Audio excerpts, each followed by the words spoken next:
俊碩議員。多謝主席。主席，呢條嘅法案主要係向年度綜合收入超過7.5億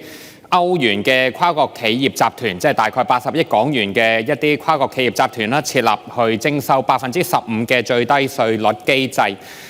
呢個係我哋香港2年之前完成設立企業外地處置收益機制，即係 FSIE 之後咧，為咗全面落實經濟與合作發展組織，即係 OECD 推出嘅反稅基侵蝕及利潤轉移國際稅務改革，即係 BEPS 2.0，踏出最為關鍵嘅一步。香港去完成有關跨國企業最低稅率嘅立法要求嘅工作之後咧，唔單止可以讓香港避免讓香港落入去歐盟列為嘅稅務不合作地區，更加彰顯香港作為亞太地區首屈一指國際金融同埋經貿中心，願意與經合組織在內嘅全球140個稅務管轄區共同構建一套更為公平同埋合理嘅國際稅務體系所作出嘅承擔。主席，我哋今日講嘅呢個係一個交稅嘅法案啦嚇。咁之前亦都有人講，人生有2樣嘢係避免唔到，一個就係死亡，另外一個就係交稅。咁的而且確咧，交稅係好重要，而且咧，我哋香港大部分人都有交稅，但我哋亦都唔可以否認，其實全球咧有好多唔少著名嘅避稅天堂咧，佢哋係真係一個好低嘅稅率，甚至乎去零稅，吸引一啲企業落戶。對於香港而言，我哋去因應呢個 BEPS 2.0而設立跨國企業最低稅，最大嘅得益咧，唔單止係政府當初估計香港每年額外收到嘅150億嘅利得稅，而係可以令到呢啲著名嘅避稅天堂咧，佢哋嘅超低稅率，甚至乎令稅率咧失去咗呢個嘅吸引性，令到我哋香港可以靠自身嘅優勢，發揮到我哋嘅所長，更加可以對接到國際嘅法律制度，以超簡單、超低稅率，而且又既闊廣深嘅金融人才制度同埋基建，同埋極高嘅市場效率嘅優勢，吸引更多嘅海外企業或者區域總部選擇落戶香港。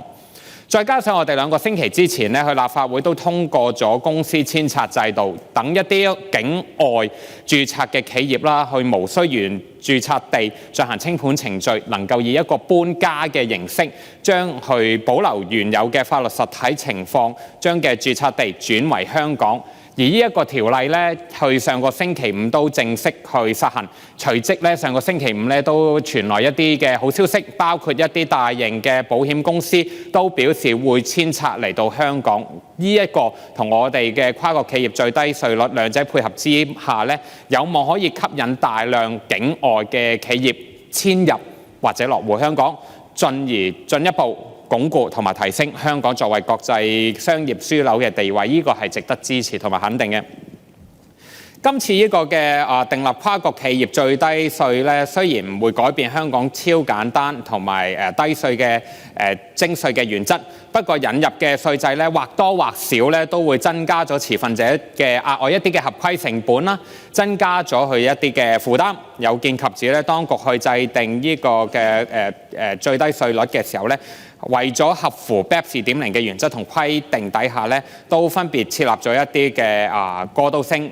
個別報告嘅安全港啦，即係 CBC 過渡性嘅低稅利潤規則安全港，同埋合乎當地最低補足稅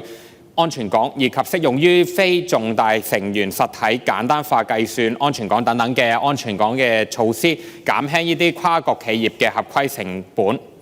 主席，我作為法案委員會嘅副主席，亦都係會計界別嘅代表，我都比較關注呢條例。與此同時咧，我哋去法案審議嘅時候咧，當局都聽取咗我所屬會計業界嘅意見，提出一連串嘅修正案，包括減輕跨國企業同埋跨國企業處理稅務問題等等各類專業人士嘅合規負擔啦，亦都有當中亦都包括咗為補足稅評稅設立一個固定嘅期限啦，備存交易行為或者業務完成嘅記錄嘅期限，由原本嘅12年去下降到9年，延長納稅人申請更正補足稅評稅嘅錯誤或者遺漏，以及申索退還補足稅評稅中多繳嘅稅款嘅時限，由相關課稅年度結束後嘅6年延長至8年。亦都釐清咗稅務條例第4部分利得稅規定下去計算繳付實體或者收款實體利潤或者虧損，唔會計入補足稅付還款額，並且放寬咗支付俾實體或者常設機構即係 PE 啦嘅補足稅嘅還款嘅限制，以提供彈性，以及去訂明其他司法管轄區應繳付合資格當地最低補足稅，可因應特定嘅情況底下，亦都透過雙邊或者單邊嘅寬減作為稅務嘅抵扣。咁當然啦，最後亦都為咗提升處理跨國企業最低稅率嘅問題嘅效率啦，當局亦都強制要求本條例涵蓋嘅跨國實體企業必須以電子方式報稅，提交報稅表。去我哋條例草案嘅時候呢，即係我都去作為一個會計師，亦都係業界代表，提出好多一啲技術性嘅討論。咁法案委員會當然可能對於技術性嘅討論呢嘅關注點較為少，不過去透過呢個嘅互動同討論呢，都釐清咗好多一啲技術層面嘅嘢，亦都得到當局稅務局呢去作出一啲嘅承諾同埋肯定。咁呢一啲我都相信係即係一般市民或者企業呢未必留意到。咁但係我所屬嘅業界呢，都係對於呢一個嘅即係釐清呢都表示歡迎㗎。咁亦都感謝當局去應承咗一啲嘅嘢啦。主席，呢條嘅法案呢，彰顯咗香港作為國際金融同埋經貿中心，為咗履行國際義務作出嘅承擔，亦都為咗全球共同構建一套更為公平及合理嘅國際稅務制度付出嘅貢獻。而隨着 BEPS 2.0嘅全面落實，單靠超低稅率甚至乎零稅率去招攬一啲跨國企業落戶嘅時代呢，都可以講得上係一去不復返㗎啦。所有嘅經濟體都要透過自身嘅競爭力，例如設立透明、簡單、可靠、穩定嘅法律同埋稅收制度，充足嘅資金同埋各類嘅專業人才同埋具發展潛力嘅營商環境，先至可以吸引到更多嘅企業匯聚。呢一點呢，我相信唔需要我多講，香港係絕對有競爭力㗎。而呢個我哋提供到香港提供到嘅成日講嘅 tax certainty 即係我哋稅務嘅確定性呢，係的而且確讓我哋好多嘅跨國企業讓佢哋嘅總部啦落戶香港呢，係提供咗一個強心針。我喺度呢，都期望特區政府去今日嘅法案通過咗之後，能夠配合咗一個公司遷冊制度全面落實，去我哋一啲境外嘅駐